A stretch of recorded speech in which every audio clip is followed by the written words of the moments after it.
Hello, and welcome to the Essential Reads podcast. My name is Isaac, and my goal is to bring to you a bunch of classic English audiobooks in an easy and accessible way. Let's get started. The War of the Worlds by H.G. Wells. Book 2, Chapter 10. The Epilogue. I cannot but regret now that I am concluding my story. How little am I able to contribute to the discussion of many of the debatable questions which are still unsettled.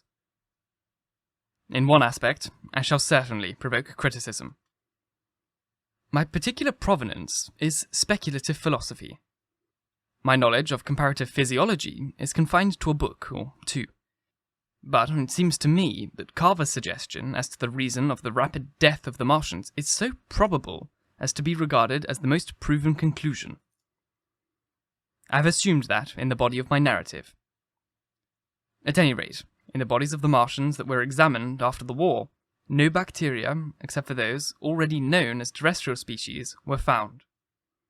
That they did not bury any of their dead, and the reckless slaughter they perpetrated, point also to an entire ignorance of the putrefactive process. But, probable as it seems, it is by no means a proven conclusion. Neither is the composition of the black smoke known, which the Martians used with such deadly effect. And the generator of the heat rays remain a puzzle. The terrible disasters at the Ealing and South Kensington laboratories have declined analysis for future investigations upon the latter. Spectrum analysis of the black powder points unmistakably to the presence of an unknown element with a brilliant group of 3 lines in the green. And it is possible that it combines with argon to form a compound which acts at once with deadly effect upon some constituent in the blood. But such unproven speculation will scarcely be of interest to the general reader to whom this story is addressed.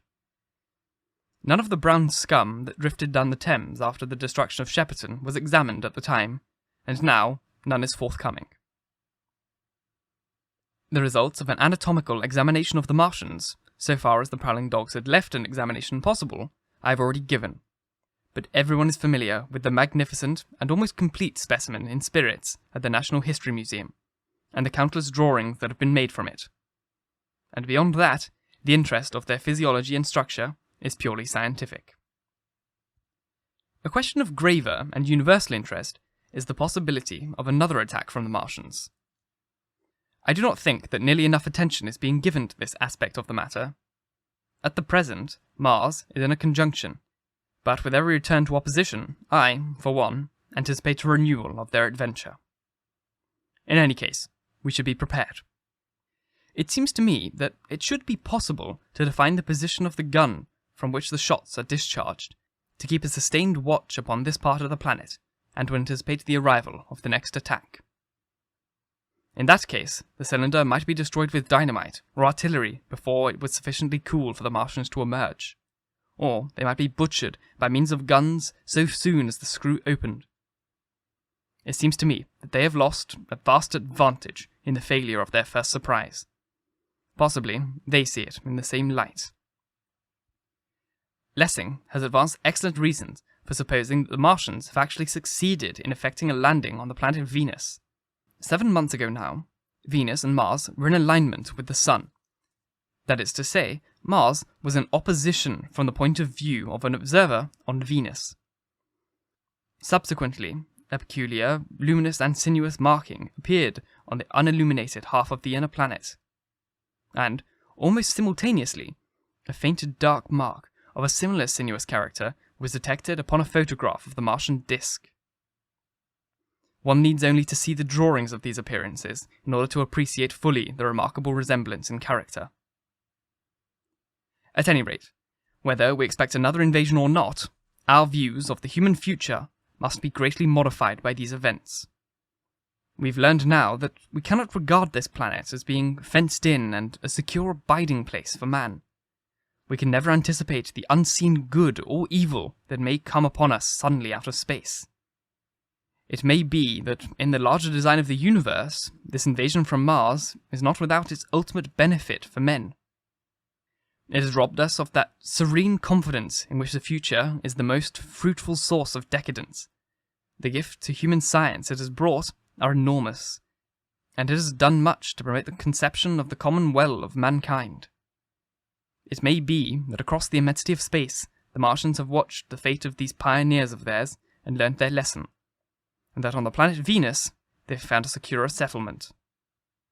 Be that as it may, for many years yet there will certainly be no relaxation on the eager scrutiny of the Martian disk, and those fiery darts of the sky, the shooting stars, will bring with them as they fall an unavoidable apprehension to all the sons of men. The broadening of men's views that has resulted can scarcely be exaggerated. Before the cylinder fell, there was a general persuasion that through all the deep of space, no life existed beyond the petty surface of our minute sphere. Now we see further. If the Martians can reach Venus, then there is no reason to suppose that the thing is impossible for men. And when the slow cooling of the sun makes this earth uninhabitable, as at last it must do, it may be that the thread of life that has begun here would have streamed out and caught our sister planet within its tolls. Dim and wonderful is the vision I have conjured up in my mind of life spreading slowly from this little seedbed of the solar system throughout the inanimate vastness of sidereal space. But that is only a dream. It may be, on the other hand, that the destruction of the Martians is only a reprieve. To them, and not to us, perhaps, is the future ordained. I must confess that the stress and danger of the time have left an abiding sense of doubt and insecurity in my mind. I sat in my study, writing by lamplight, and suddenly I see again the healing valley below set with writhing flames, and feel the houses behind and about me empty and desolate. I go out into the Byfleet Road, and vehicles pass me, a butcher boy in a cart, a cab full of visitors, a workman on a bicycle, children going to school. And suddenly they become vague and unreal, and I hurry again with the artilleryman through the hot, brooding silence. Of a night, I see the black powder darkening the silent streets, and the contorted bodies shrouded in that layer.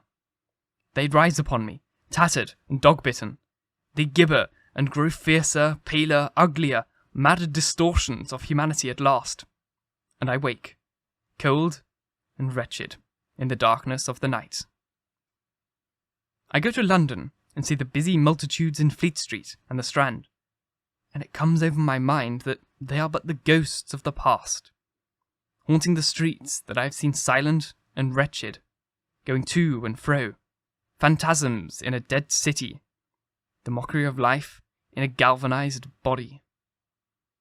And strange is it, too, to stand on Primrose Hill, as I did but a day before writing this last chapter, to see the great province of houses, dim and blue through the haze of the smoke and mist, vanishing, at last, into the vague lower sky, to see people walking to and fro among the flower beds on the hill, to see the sightseers about the Martian machine that stands there still, to hear the tumult of playing children, and to recall the time when I saw it all bright and clear-cut, hard and silent, under the dawn of that last great day.